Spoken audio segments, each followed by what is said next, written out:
ಆತ್ಮೀಯ ವಿದ್ಯಾರ್ಥಿಗಳಿಗೆ welcome to smart syllabus. ಈಗಾಗಲೇ ನಾವು ಗಣಿತಕ್ಕೆ ಸಂಬಂಧಪಟ್ಟಂತಹ ಸಂಖ್ಯೆಗಳನ್ನು ತಿಳಿಯುವುದು.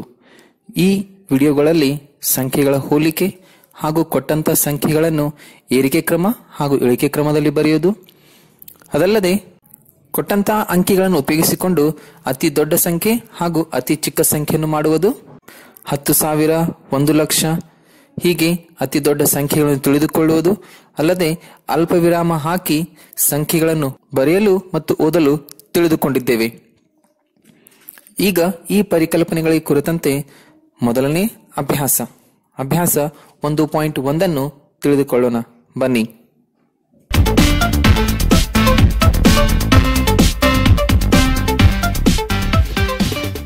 To get more updates to the related topics, please subscribe the channel and press the bell icon. You will get the notifications.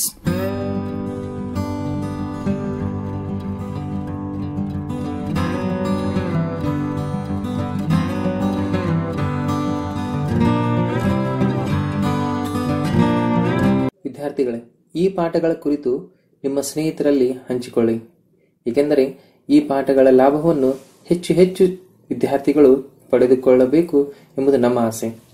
ಹಾಗೂ ಚಾನೆಲ್ನ ತಪ್ಪದೆ ಸಬ್ಸ್ಕ್ರೈಬ್ ಮಾಡಿ ಹಾಗೂ ಆ ಗಂಟೆ ಚಿತ್ರವನ್ನು ಸಹ ಒಮ್ಮೆ ಕ್ಲಿಕ್ ಮಾಡಿ. ಇದರಿಂದ ನಿಮಗೆ ಮುಂದೆ ಬರುವಂತಹ ಪಾಠಗಳ ನೋಟಿಫಿಕೇಶನ್ಗಳು ಸಿಗುತ್ತವೆ. ಬನ್ನಿ ಪಾಠವನ್ನು ಪ್ರಾರಂಭಿಸೋಣ.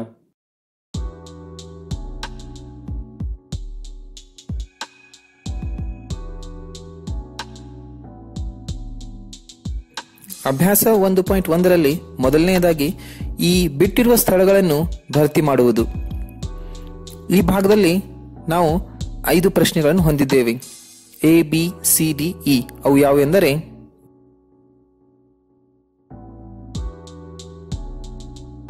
ಮೊದಲನೇ ಬಿಟ್ಟ 1,00,000 = ಡ್ಯಾಶ್ 10,000. ಇಲ್ಲಿ ನಾವು 1,00,000 ಎಷ್ಟು 10,000ಗಳಿಗೆ ಸಮ ಎಂದು ಕಂಡುಹಿಡಿಯಬೇಕು. ಮೊದಲಿಗೆ 1,00,000ವನ್ನು ಬರೆಯೋಣ. 1,00,000ವು 5 ಸೊನ್ನೆಗಳನ್ನು ಹೊಂದಿದೆ. ಈ 5 ಸೊನ್ನೆಗಳಲ್ಲಿರುವ ಸಂಖ್ಯೆಯಿಂದ ನಾವು 10,000ವನ್ನು ಬೇರ್ಪಡಿಸಿದರೆ ಉಳಿಯೋದು 1 ಸೊನ್ನೆ, ಎಂದರೆ 10ರ ಸ್ಥಾನದಲ್ಲಿರುವ ಸೊನ್ನೆ. ಆದ್ದರಿಂದ 1,00,000 = 10,000ಗಳು.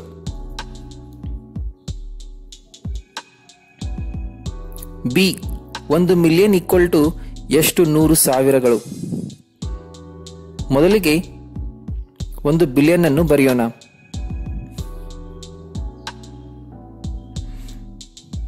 ಒಂದು ಬಿಲಿಯನ್ 6 ಸೊನ್ನೆಗಳನ್ನು ಹೊಂದಿರುವಂತಹ ಒಂದು ಸಂಖ್ಯೆ.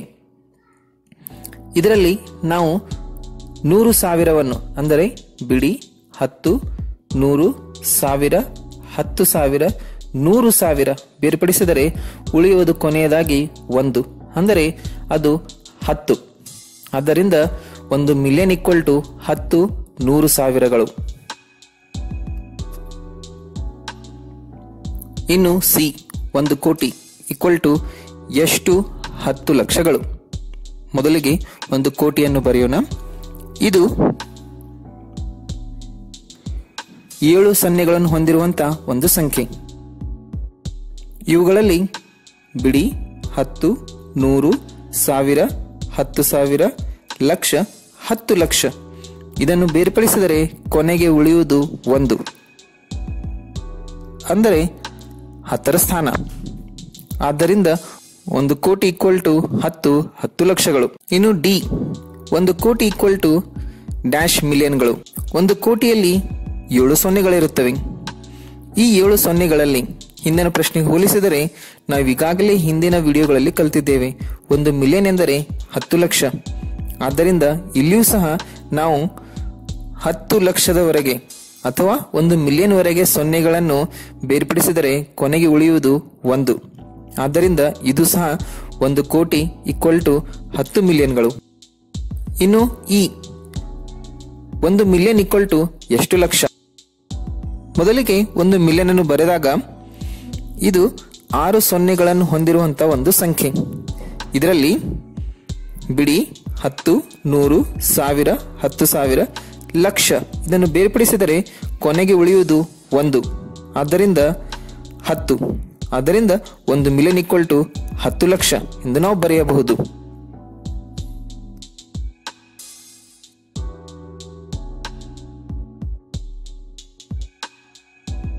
ಈಗ ಮುಂದಿನ ಪ್ರಶ್ನೆ, ಸಂಖ್ಯೆಗಳನ್ನು ಬರೆದು ಸರಿಯಾಗಿ ಅಲ್ಪವಿರಾಮಗಳನ್ನು ಹಾಕುವುದು.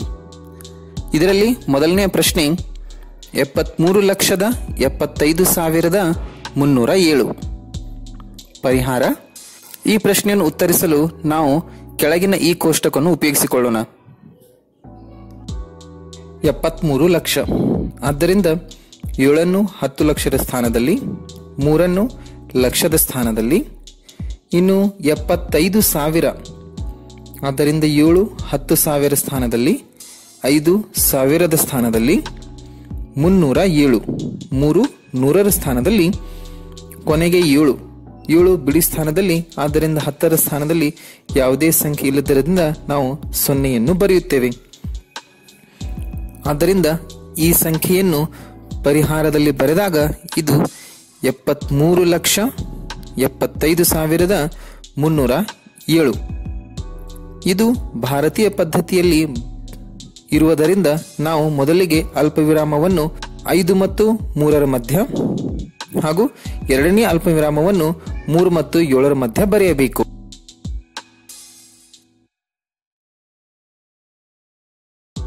ಇನ್ನು ಬಿ 9,05,41,000. ಕೋಷ್ಟಕದಲ್ಲಿ ಸಂಖ್ಯೆಗಳನ್ನು ಬರೆದಾಗ 9 ಕೋಟಿ 9 ಕೋಟಿ ಸ್ಥಾನದಲ್ಲಿ, 5 ಲಕ್ಷ. ಆದ್ದರಿಂದ 5 ಲಕ್ಷದ ಸ್ಥಾನದಲ್ಲಿ, 41 4 10ರ ಸ್ಥಾನ ಹಾಗೂ 1 ಬಿಡಿ ಸ್ಥಾನದಲ್ಲಿ ಬರೆದು ಉಳಿದ ಎಲ್ಲಾ ಸ್ಥಾನ ಬೆಲೆಗಳನ್ನು ನಾವು 0ಯನ್ನಾಗಿ ಬರೆಯಬೇಕು.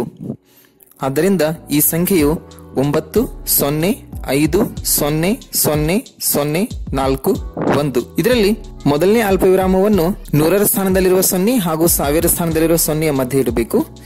ಎರಡನೇ ಅಲ್ಪವಿರಾಮವನ್ನು 5 ಹಾಗೂ 0ಯ ಮಧ್ಯ, ಮೂರನೇ ಅಲ್ಪವಿರಾಮವನ್ನು 9 ಹಾಗೂ 0ಯ ಮಧ್ಯ ಬರೆಯಬೇಕು.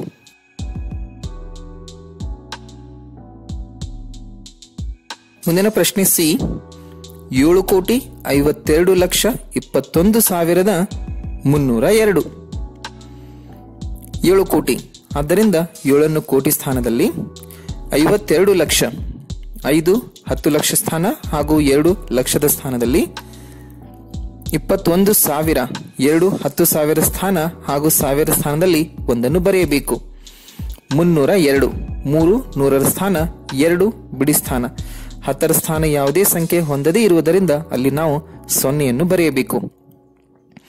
ಆದ್ದರಿಂದ ಈ ಸಂಖ್ಯೆಯು 7 5 2 2 1 3 0 2.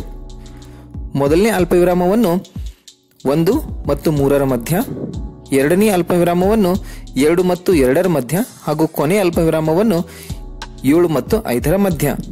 ಇದು 7,52,21,302.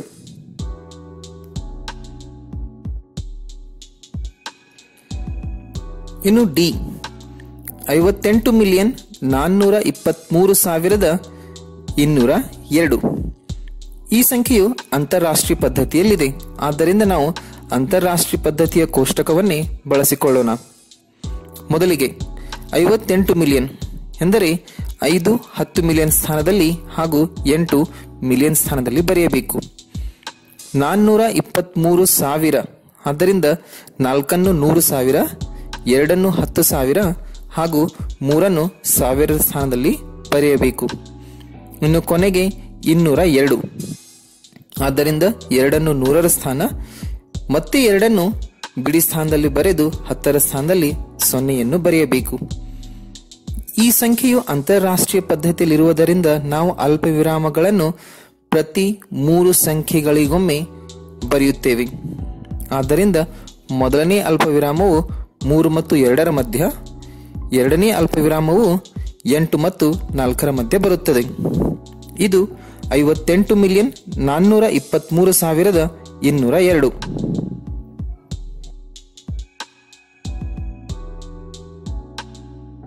$23,30,10.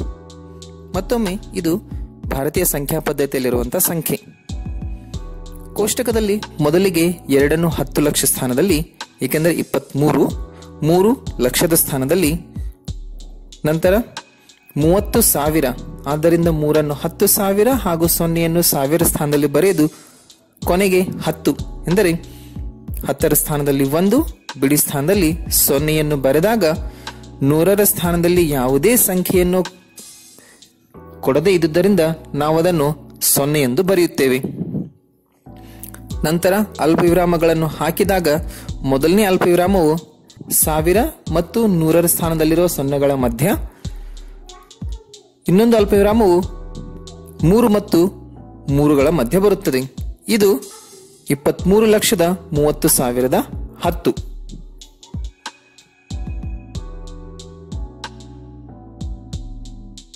ಇನ್ನು ಭಾಗ 3, ಭಾರತೀಯ ಪದ್ಧತಿಯಲ್ಲಿ ಸರಿಯಾಗಿ ಈ ಕೆಳಗೆ ಕೊಟ್ಟಂತ ಸಂಖ್ಯೆಗಳನ್ನು ಅಲ್ಪವಿರಾಮ ಹಾಕಿ ಸಂಖ್ಯೆ ಹೆಸರನ್ನು ಬರೆಯಬೇಕು. ಮೊದಲನೇ ಪ್ರಶ್ನೆಯಲ್ಲಿ ಕೊಟ್ಟಿರುವಂತಹ ಅಂಕಿಗಳು 8, 7, 5, 9, 5, 7, 6 ಹಾಗೂ 2. ಈಗ ನಾವು ಭಾರತೀಯ ಸಂಖ್ಯಾ ಪದ್ಧತಿಯ ಕೋಷ್ಟಕವನ್ನು ಬಳಸಿಕೊಳ್ಳೋಣ.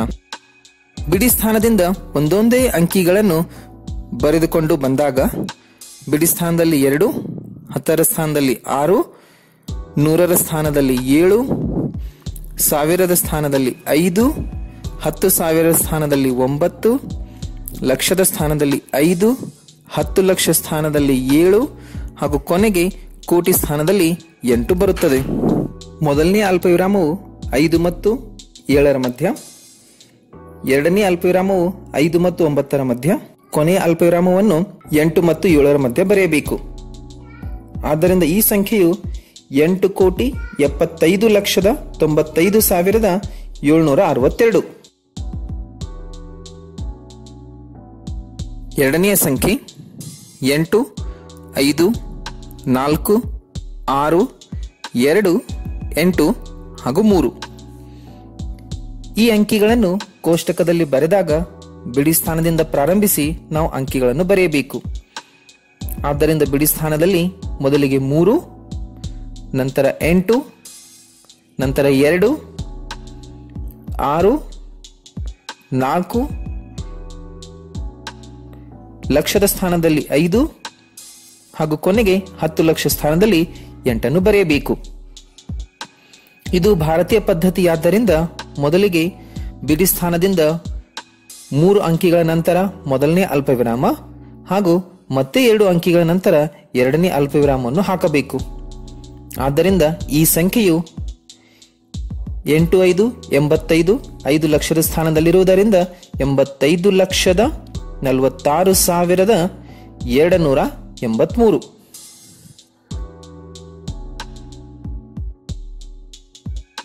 ಇನ್ನು ಸಿ, ಕೊಟ್ಟಂತ ಅಂಕಿಗಳು 9, 9, 9, 0, 0, 0, 4 ಹಾಗೂ ಕೊನೆಯದಾಗಿ 6.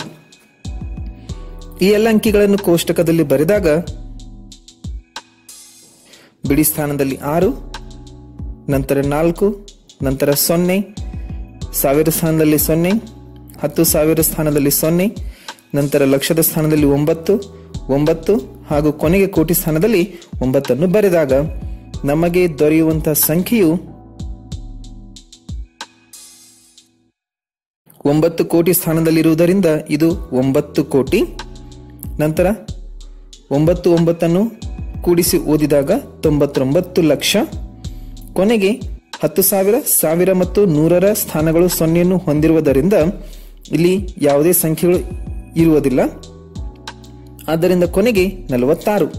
ಆದ್ದರಿಂದ ಇದು 9,99,46,000. ಇನ್ನು ಕೊನೆಯ ಸಂಖ್ಯೆ ಕೊಟ್ಟಂತ ಅಂಕಿಗಳು 9, 8, 4, 3, 2, 7, 0 ಹಾಗೂ 1. ಈ ಅಂಕಿಗಳನ್ನು ಕೋಷ್ಟಕದಲ್ಲಿ ಬರೆದಾಗ ಈ ಕೆಳಗಿನಂತೆ ನಮಗೆ ದೊರೆಯುವುದು.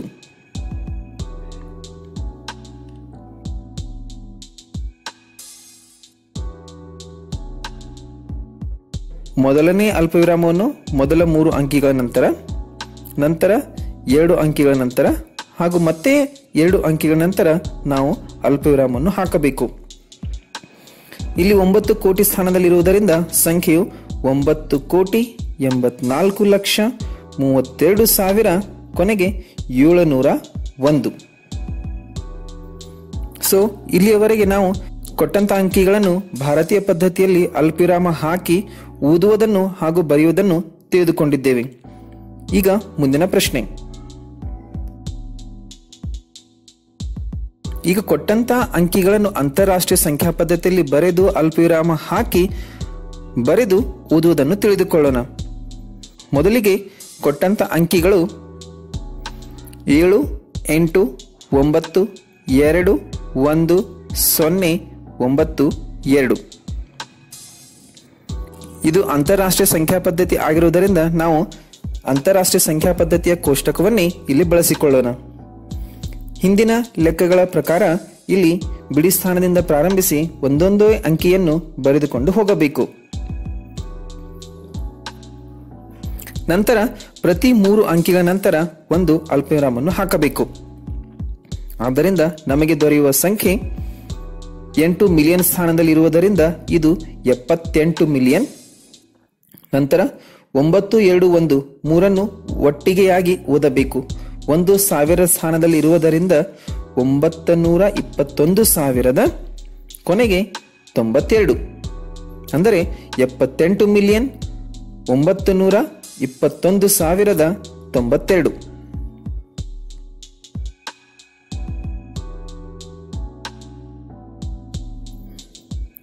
ಮುಂದಿನ ಸಂಖ್ಯೆ 7, 4, 5, 2, 2, 8 ಹಾಗೂ 3.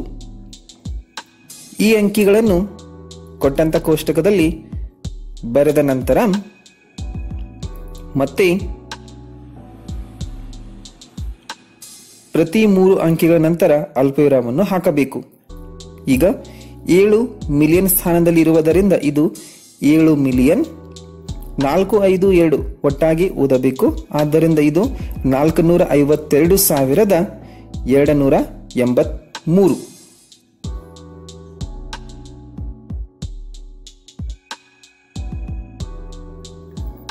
ಇನ್ನು ಕೊಟ್ಟಂತ ಅಂಕಿ ಈ ರೀತಿಯಾಗಿದೆ.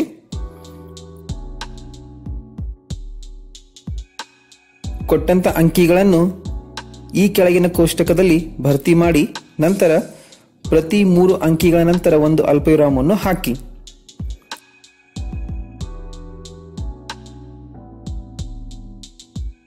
ನಂತರ ಇದನ್ನು ಓದಬೇಕಾದರೆ ಇಲ್ಲಿ 9 10 ಮಿಲಿಯನ್ ಸ್ಥಾನ, ಇನ್ನೊಂದು 9 ಮಿಲಿಯನ್ ಸ್ಥಾನ.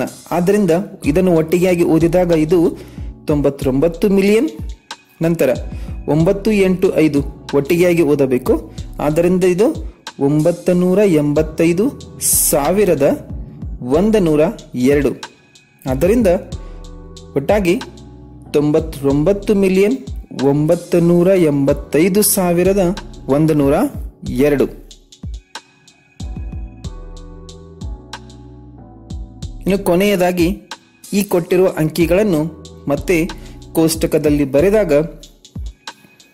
ಹಾಗೂ ಪ್ರತಿ 3 ಅಂಕಿಗಳ ನಂತರ ಅಲ್ಪವಿರಾಮವನ್ನು ಹಾಕಿದಾಗ ನಮಗೆ ದೊರೆಯುವಂತಹ ಸಂಖ್ಯೆ 48 ಒಂದು ಗುಂಪು. ಆದ್ದರಿಂದ ಇದು 48 ಮಿಲಿಯನ್. 049 ಇದು ಒಂದು ಗುಂಪು. ಆದ್ದರಿಂದ ಇಲ್ಲಿ 49,000 ಹಾಗೂ ಕೊನೆಯ ಗುಂಪು ಅಂದರೆ 831. ಆದ್ದರಿಂದ ಒಟ್ಟು ಸಂಖ್ಯೆಯು 48 million 49,831.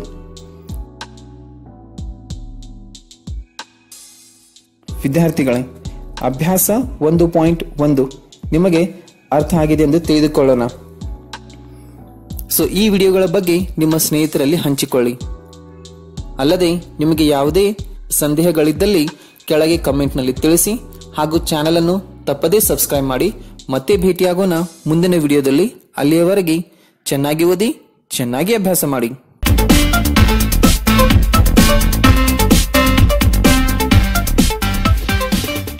To get more updates to the related topics, please subscribe the channel and press the bell icon. You will get the notifications.